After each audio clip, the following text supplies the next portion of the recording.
रम्या, तुला आठवतं लहानपणी आपण या आंब्याच्या झाडावर सुरपारंबी खेळायचो आणि खेळून गरम झालं की त्या गच्च भरलेल्या विहिरीत उड्या टाकायचो आणि तुझी आई आपल्याला जेवायला हाक मारेपर्यंत आपण त्या गार पाण्यात पोहत बसायचो. कसली मज्जा यायची रे तेव्हा. वय, कसले भारी दिवस होते का ते. रम्या, तू खूप खुश आहेस ना इथे. अरे खरंच सांग ना. वय, खुश तर आहे. हे तर मीच माझ्या मर्जीचा मालक.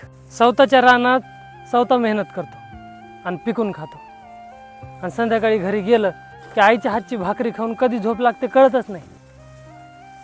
आणि सकाळी ह्या 4 जनावरांचं पोट भरायला चारा टाकला की आपलं पण मन भरतंय बघ.